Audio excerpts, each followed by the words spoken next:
பிரதான செய்திகளின் தலைப்புச் செய்திகள்.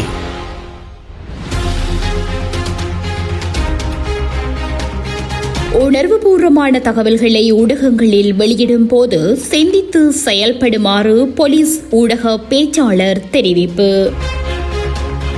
அரசாங்கத்தை விரட்டியடிக்க மக்கள் வீதிக்கு இறங்குவார்கள் என ஐக்கிய மக்கள் சக்தியின் தேசிய அமைப்பாளர் திசா அத்தநாயக்க எச்சரிக்கை.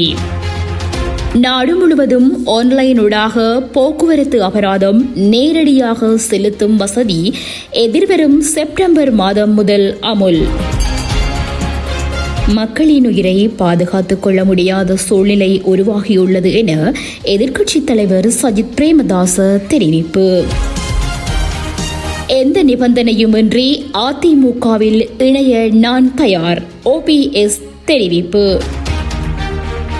உக்ரைனுக்கு அதிநவீன ஆயுதங்களை அனுப்ப அமெரிக்கா தயார் என ஜனாதிபதி டொனால்ட் ட்ரம்ப் தெரிவிப்பு.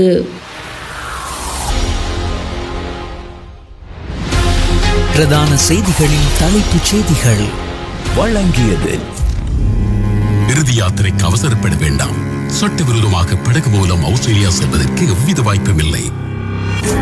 வானொலியில் ஒரு புதிய ஒலி நயம், காற்றலையில் ஒரு புதிய தொழில்நுட்பம். உங்கள்